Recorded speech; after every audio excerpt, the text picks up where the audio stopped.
आप क्या कह रही हैं मलकाए मौसमा? मेरी ज़रूरत है? मैं एक अधमा नाचीज़ कमज़ोर गुलाम क्या कर सकता हूँ? ना तो मैं किसी आला खानदान में पैदा हुआ हूँ और ना ही किसी मदरसे में तालीम पाई है। मेरी पूरी जिंदगी तकलीफों और अजाबों में गुजरी है। मुझे अब तक याद है मेरी झोपड़ी गांव के सिरे पर हुआ करती थी और मेरी माँ एक नेक दिल और मासूम औरत थी।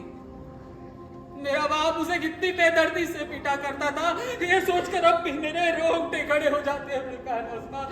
और सरकारी फौजें वो हमारे गांव को तहस तहस करके चली जाती थी और हम फिर बस जाया करते थे। एक रात रहजनों ने हमारे गांव पर हमला कर दिया। वो घोड़े पर सवार मशाल लिए हमारे गांव में घुस आए और कत्लो गारत का बाजार गर्म कर दिया। हमारे घरों को आग लगा दी मलकाए मौसमा, हमारे घरों को आग लगा दी। मेरी माँ अब मुझे अपने मासूम में उठाए वहां से भागी मलकाए मौसमा, लेकिन उन्होंने उसे पकड़ लिया।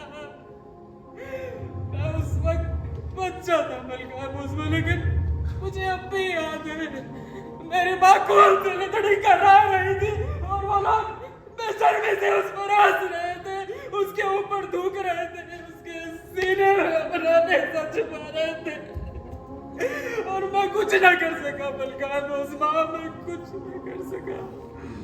उसके बाद मेरी माँ मर गई मलकाए मौसमा और रहजनों ने मुझे अपना गुलाम बना दिया। मैं कई साल बाद वहां से भागा, लेकिन उन रहजनों ने मुझे पकड़ लिया। मैं फिर भागा, उन्होंने फिर पकड़ा, मैं फिर भागा और फिर